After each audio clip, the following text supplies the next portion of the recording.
você tá desde 2004, mãe, tá 18 anos trabalhando com oncologia. Oncologia. Tem algum momento que você fala assim, esse foi o mais triste de todos? Você já pegou criança? Não, Ai, eu trabalhei com criança na especialização. Aí eu atendi criança.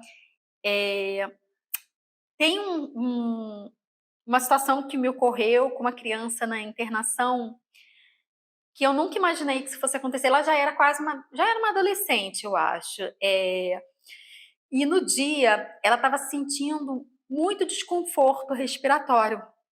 Então, ela me pediu, na lucidez, para fazer uma aspiração nasal, para tentar ajudá-la a liberar a secreção. E a gente fica com receio, né? Atender criança, coitada, a gente fica com uma pena, vai trazer desconforto. E aí eu vi que trouxe um alívio para ela e ela agradeceu tanto para ajudar ela a tirar aquela secreção, porque ela não estava tendo força para expectorar. Então ela pediu, faz uma aspiração nasal, por favor. Já era uma adolescente que se comunicava muito bem. Então isso me impactou muito. Essa é a memória que eu tenho do atendimento com criança. Mas eu tenho muitas colegas que adoram, são excelentes na área da oncologia infantil, mas eu realmente sou apaixonada pela oncologia, mastologia oncológica, né? Então, trabalho com câncer de mama desde 2005. Sempre foi mama? Sempre foi mama. Sempre foi mama.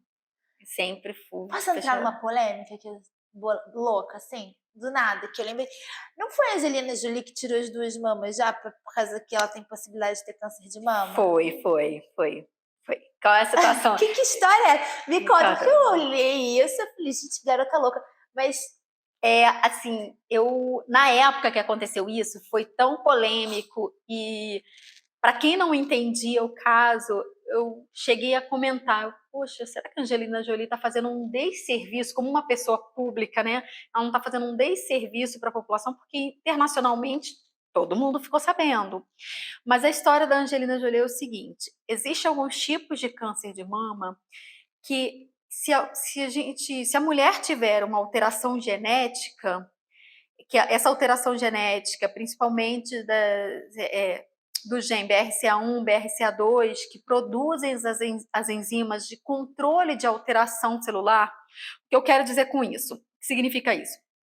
A gente tem alguns genes que são responsáveis por produzir proteínas que vão controlar qualquer alteração celular. Então, se tiver uma mutação celular, essas enzimas vão perceber e vão conseguir informar para a célula, olha, essa célula não pode existir, tem que sofrer apoptose. E aí controla essa mutação celular.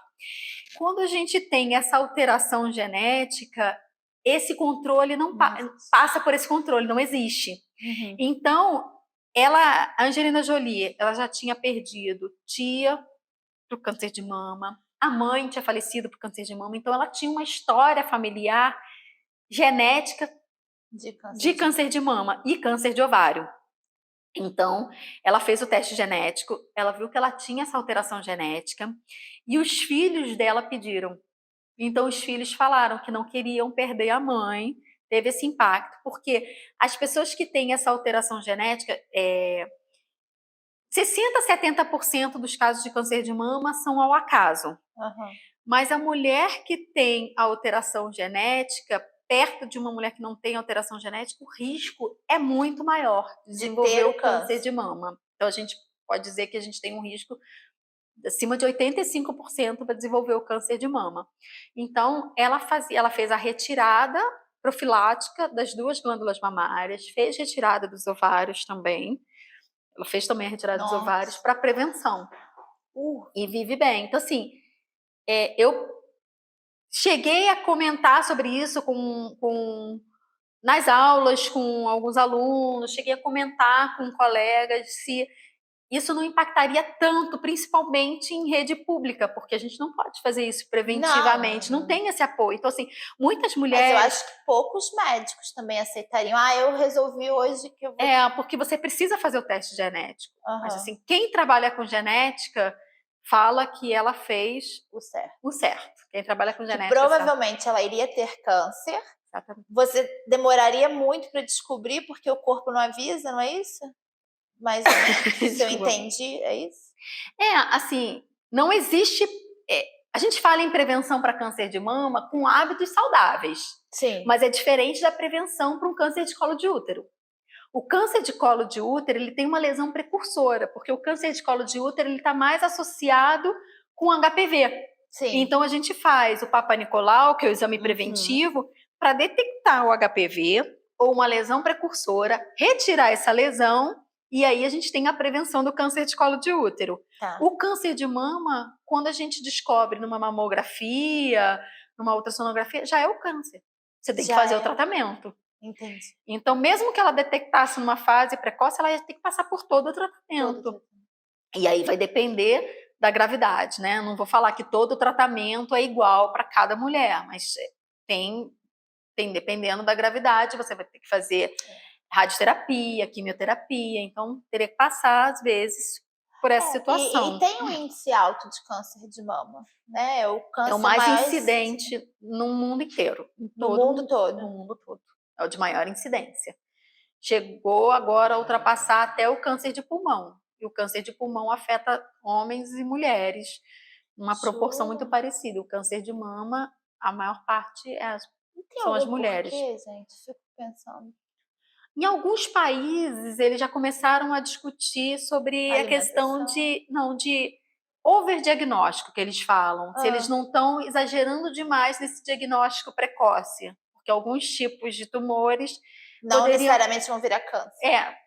Assim, são tumores in situ. Não necessariamente viraria algo invasivo. Entendi. E aí a paciente passa por todo um processo de tratamento, recebe aquele diagnóstico, todo o estresse que poderia esperar mais tempo, mas a grande maioria... Eu prefiro cortar o mal pela raiz lá de cara e pronto. Eu também ia preferir cortar o mal pela raiz, de cara.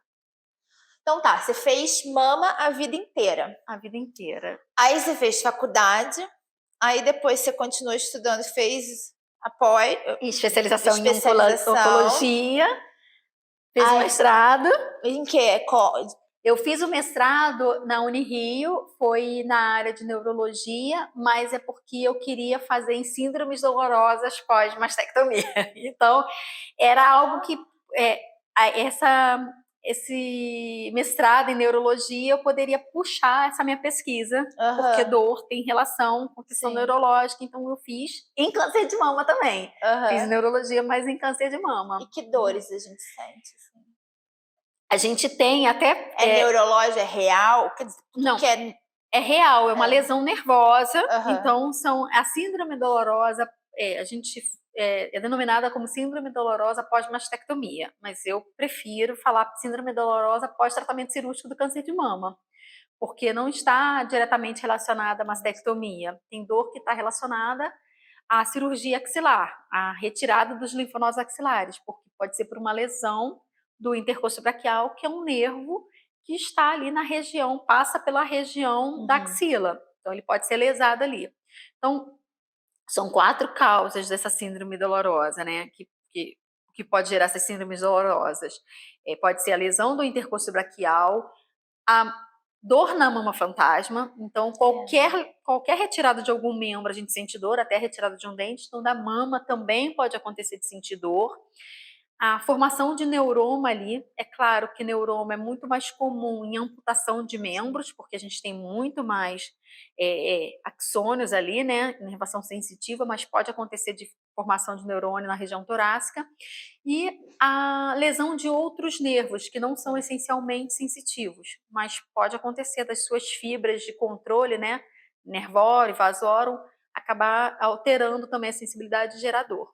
E aí eu fui em busca do entendimento dessas dores, porque isso afeta seus pacientes. Afeta para o retorno às suas atividades de vida normal. E então, por exemplo, a mama fantasma? Isso, mama fantasma. Ela tem... Porque o braço, mão fantasma, pé fantasma, é bem comum da gente escutar que isso acontece. Né? E alguns tratamentos dentro da área da psicologia, eles colocam um espelho para você ver como se estivesse vendo a sua mão, então para você não sentir esse tipo de dor, então, né, você enganar o seu cérebro. Como na mama também seria Um tratamento assim Para ou mama fantasma, a justificativa que existe é a mesma dos membros, né? É porque a gente tem no córtex cerebral o mapeamento no homúnculo cortical, né? Então, a retirada daquele membro faz com que perca uma organização no nosso córtex, então fica tudo meio entremeado ali, isso pode gerar dor. Sentir a mama fantasma não seria tão desconfortável como sentir a mama dolorosa. Aham. Só que a sensação da mama fantasma é mais comum do que a dor na mama fantasma. A sensação da mama fantasma, ela tende a diminuir. Uma das formas da gente trabalhar é com colocação de uma prótese externa com sutiã, porque vai ter algo em contato estimulando aquela região. Então, o ideal é que a gente trabalhe com a paciente a sensibilidade da região, o toque, o trabalho da cicatriz, então a mobilização cicatricial, algo em contato com a região para que a representação no homúnculo cortical da região em que tinha a mama passe a ser substituída pela região torácica, ao invés de ser tudo entremeado. Então, pode vir o mapeamento do braço, mapeamento do abdômen, porque normalmente essa sensação ela realmente tende a melhorar, vai diminuindo com o tempo, mas a dor fantasma, da mama fantasma, a incidência é mais baixa, é em torno de 5%, mas ela é constante.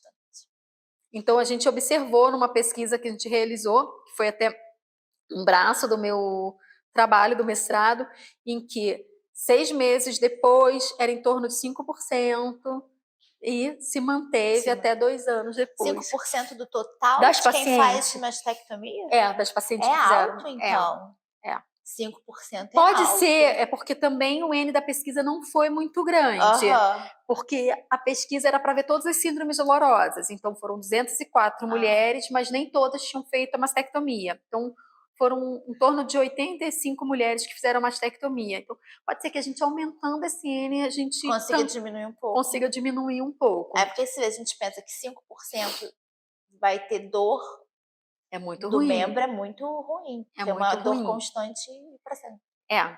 É uma sensação de alfinetada, tudo, sensação de alfinetada, sensação de até de prurido ali, que você não consegue melhorar, aliviar, é considerado uma sensação dolorosa. Não é simplesmente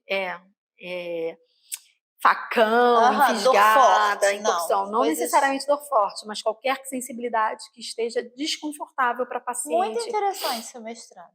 Foi sobre isso. E a gente viu uma incidência bem alta de intercostobraquialgia, por exemplo, que é a dor nessa região. Então, as síndromes dolorosas é a alteração da sensibilidade em toda essa região. Então, imagina, você tá se movimentando e encostar o braço aqui e toda hora sentir que isso está incomodando. Tá como se tivesse uma ardência de praia, alguma coisa aqui embaixo que esteja fisgando, alfinetando. Isso é ruim para as nossas pacientes. Como é que elas retornam ao trabalho tendo essa sensação? Como é que elas vão movimentar? Cuidar dos filhos, né? Do dia a dia. No dia a dia, não tô falando nem de trabalhar, mas do dia a dia mesmo. Botar roupa, tirar roupa, cuidar de filho. É muito desconfortável. A gente observou que em 6 meses, mais de 50% das pacientes tinham essa sensação.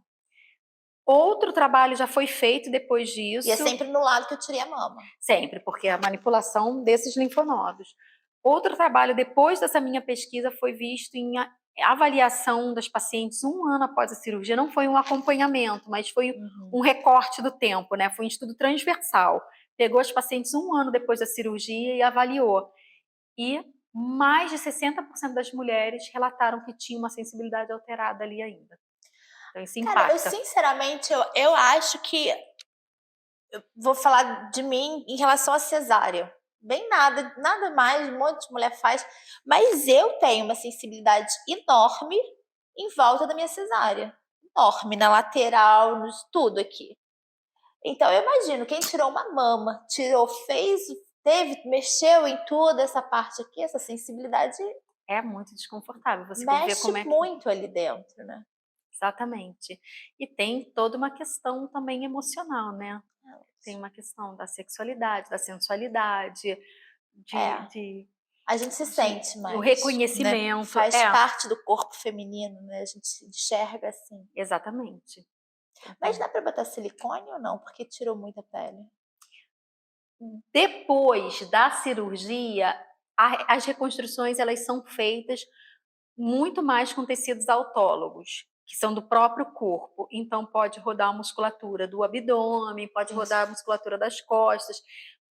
A rotação desse músculo das costas, o grande dorsal, pode ser acompanhada de uma prótese de silicone, sim. E na maior parte das vezes vai ser, porque o grande dorsal é um músculo muito fino. Então, utiliza-se do grande dorsal só para fazer uma camada de proteção para a prótese, porque a prótese ela não pode ficar embaixo da pele diretamente. E uma região, principalmente se a mulher fez mastectomia e fez radioterapia depois, essa musculatura ela não tem mais capacidade de extensão. Ela fica muito retraída, fica muito ressecada. Então não tem como colocar algo embaixo do peitoral, que não vai se distender. Então precisa rodar um outro músculo para ficar acima da prótese, para conseguir fazer o formato da mama. E a pele consegue ter essa elasticidade? Leva uma parte da pele, leva uma ilha de pele do grande dorsal também para conseguir cobrir essa região, porque a pele também não tem tanta elasticidade. Né? Eu sei, porque minha outra história, eu junto com histórias da minha vida, porque eu vou entendendo os processos médicos, que realmente minha cunhada, ela sofreu queimadura de 3º grau aqui, e ela teve que fazer quase que uma abdominoplastia, sem pegar a parte muscular, mas a parte da pele, porque queimou tanto, e puxou para cá. Para cobrir, né? Para poder tirar a parte que ficou muito queimada, que foi de 3º grau, e não ficar aquela queimadura. Até pegou um pedaço da perna, aí botou no braço. E fez umas enxertias de pele. E ela só pôde engravidar 2 anos depois, ou 3. E foram 2 anos que ela era o mínimo que ela tinha que ficar sem engravidar, justamente porque puxou tanto a pele que tinha que deixar essa pele acomodar para depois conseguir estender de novo, senão tinha possibilidade de rasgar a pele. É a mesma coisa dentro do... Exatamente, com a diferença que realmente no abdômen a gente tem uma possibilidade. Aqui no tórax não tem mais essa possibilidade, então acaba rodando de outro local para cobrir essa área. Tem alguns lugares que até colocam um expansor nessa região do abdômen para expandir essa pele e poder rodar essa pele para cá. Eu já vi disso também, que eu não sei aonde, eu estava lendo sobre isso, que eles vão colocando como se fossem enxertos aos poucos embaixo da pele, para ir esticando essa pele muito aos poucos, para depois conseguir utilizar essa mesma pele. Então, isso pode ser feito no pós-operatório imediato, assim, no mesmo ato cirúrgico. Retirou a mama e no mesmo ato cirúrgico eles podem colocar o expansor embaixo dessa musculatura do peitoral. Se for feito tardiamente, já não tem como mais, principalmente se a paciente tiver feito a radioterapia.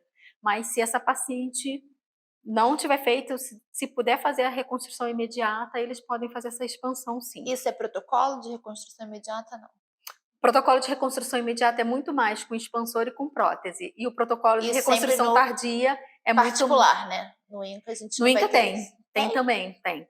Só que eles analisam muito bem se a paciente vai ter necessidade de fazer a radioterapia depois ou não, porque uma mama reconstruída com a radioterapia pode sofrer muito mais, porque principalmente com prótese, porque o silicone atrai mais o calor e pode acabar destruindo toda a reconstrução com esse calor da radiação, né? Então, eles optam mais por, se tiver que fazer radioterapia, vai fazer a reconstrução tardiamente. Se não precisa fazer, pode fazer a reconstrução agora. Então, eles têm feito cada vez mais reconstrução, sim. Muito bom. A gente tem essa previsão na lei, né? A lei já foi... Tem? Não sabia. A gente tem uma lei de 2013, ela foi homologada quem era presidente era Dilma Rousseff, de direito da paciente de reconstrução mamária. Depois teve uma segunda lei para complementar, de que o paciente tem o direito de reconstrução até o final, porque não é só reconstruir o volume, porque depois tem as outras etapas de reconstrução, que é para reconstruir o mamilo também. Então, nesse primeiro momento, não se reconstrói o mamilo, só faz o volume da mama. E depois, no segundo momento, tem que equilibrar a outra mama, porque eles só estão reconstruindo essa. Imagine essa ficando toda reconstruída, redondinha, e a outra com a mão mais caída. Então, tem o segundo momento. Aqui amamentou e aqui é de mocinha. Exatamente. Então, aí tem um equilíbrio da mama, e aí tem a fase de colocar, então até o final tem esse direito. Para não ter brechas na lei, né? Mas o mamilo é tatuagem, né? Pode ser Para coloração do mamilo é muito mais tatuagem, mas para o aspecto do mamilo e da auréola pode ser feito até com enxerto local e pode se pegar também pele da pálpebra, da virilha, que são regiões mais finas, né? E reconstruir a porção da já tem muita auréola. tecnologia, né? Cada vez mais, cada vez mais. Graças a Deus. E agora, eu queria falar, a gente estava lá. Olha, gente, ela estuda muito, tá? Então, agora a gente vai passar para o doutorado. Sim. Fizemos o mestrado, agora nós estamos no doutorado, que está acontecendo